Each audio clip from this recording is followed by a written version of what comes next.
Hello, and welcome to the Book Marketing Simplified podcast. I'm Jen Hanson-dePaula. And I'm Marcus-dePaula. And Jen, our focus at Mixtus Media is marketing. Mm-hmm. But in your online community that you have built of these amazing authors that we get to interact with every day, there's a lot of questions that have popped up about publishing in general. Mm-hmm. And there is a lot of advice out there online. Mm-hmm.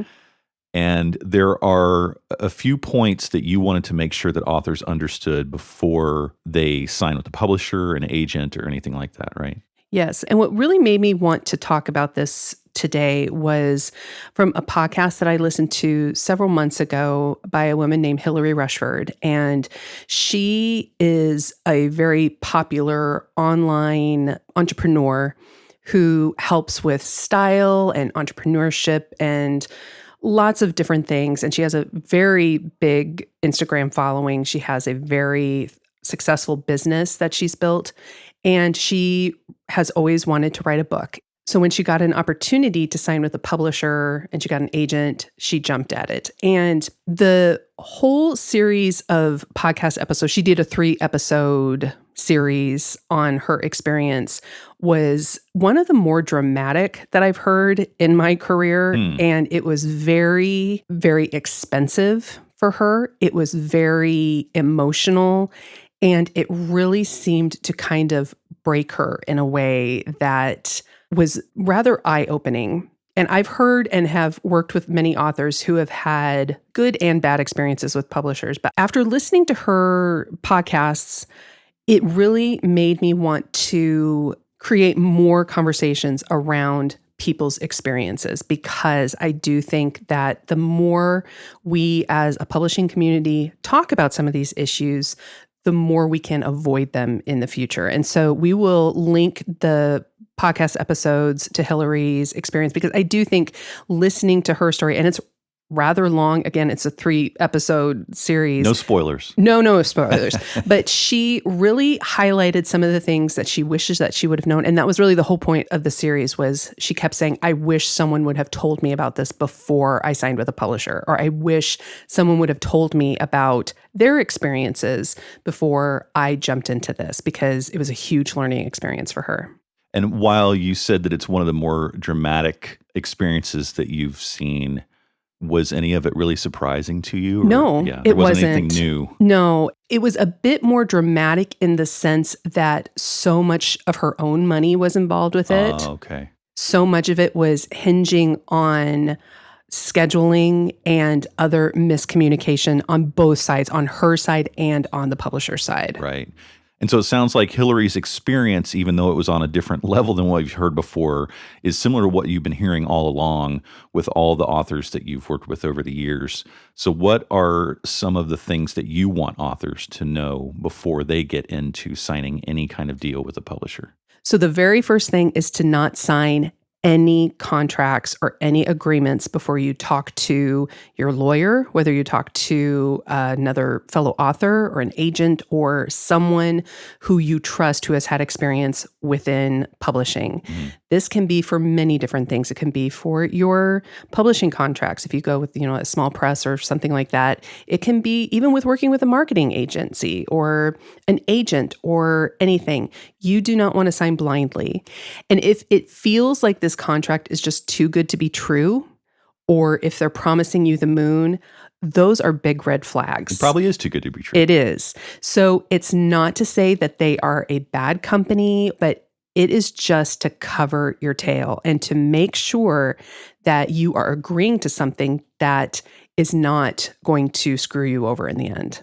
And the language in these contracts, I don't know that they intentionally try to make it hard to understand, but it is just, for those of us who don't live in that world, there's a lot of it that is just absolutely hard to understand. So there is no shame at all in asking for help from someone who lives in that world and speaks that language to make sure that there aren't clauses thrown in there that are going to end up biting you.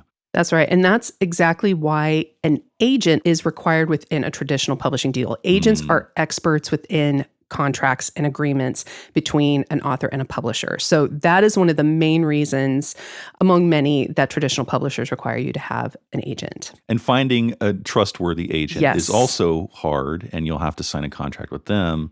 So it still helps to have a circle of people, not just rely on one single person. Yeah, and that also goes back to the Hilary podcast because she had one agent with the first publisher and she ended up parting ways, if I remember correctly. But there can be agents that just do not do their job. Mm-hmm. And so that's another thing, talking to other authors or asking for referrals if you are going to sign with an agent. And I want to also emphasize that it might take you years to find an agent. Yeah. Do not sign with the first one that comes your way. Right. Even if this is the first and only bite that you've had, do not sign with them right away because you want to vet them. You want to make sure that you are signing with the right person. Yeah. And it's okay to ask if you might be able to reach out to some of their other clients to see if you're a good fit. Because that's the other thing is, on top of the business aspect, there's the interpersonal relationship that it needs to be a good fit for you. Yes, exactly.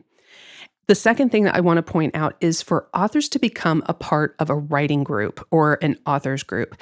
Now, these can be found online, these can be in person, but talking with other authors, especially authors who have been around the block a few times with several books or that are more seasoned, can provide such valuable advice, experience, and insight. Just even going to be a part of like a Facebook group with other authors. You can even do meetups with local authors that are in your area.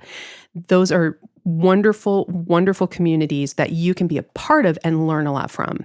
And we have a great community of our own. Absolutely. That you're welcome to join if you're not a part of it already. Yes, you can join us within the author circle, and we'll add links to that in the show notes as well. But we have a wonderful group of authors that have gathered to be a part of the author circle, and we would love to have you be a part of it. And you also do a monthly office hours to where authors can ask you questions, but they can also interact in real time on a Zoom call. Exactly. And that leads to the third point, is to ask questions.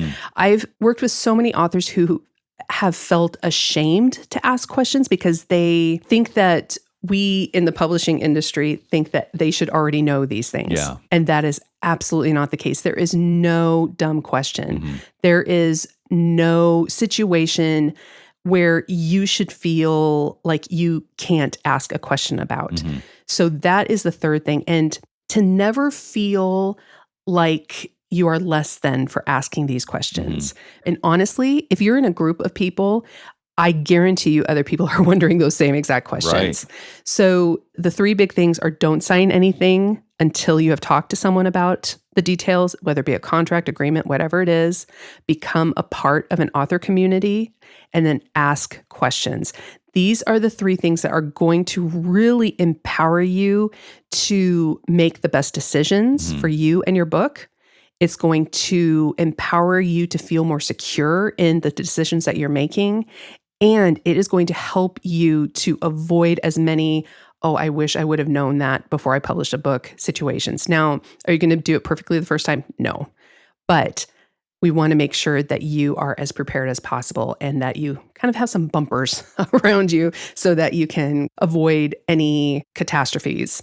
And as you're looking for the right opportunity for your success with your own book, it helps to keep in mind that things are constantly changing. The publishing companies that are large corporations are constantly trying to seek new ways to make money off of your content too. So going into this with as much information as you possibly can, so that as you're going into these engagements with potential business partners, that it is going to be a mutually beneficial situation for you and that you're not going to be taken advantage of. Absolutely, because it is a business agreement. So protect yourself and make sure that you are covered. And if you want to take action right away, and if you want to join a very safe and trusted community, I would love to, again, invite you into the Author Circle. It's not only a community and gathering for authors, but it is full of fantastic information to help you market your book, to empower you with the right tools and information so you and your book can succeed. And you're constantly adding new content to the Author Circle every month. Every month we have new content. You have access to all of the archived information and tutorials and everything that we've done before. And we also do monthly office hours where you can ask me questions and interact with your fellow authors. So you can learn more about that at mixusmedia.com, and we'll also include links to those places, including Hilary's podcast episode, in the episode notes. As always, thank you for listening, and we really appreciate hearing from you, and we're here to answer your questions anytime. So reach out to Jen on social media, via email, and in the comments for this podcast. Thanks for listening, and we'll see you soon.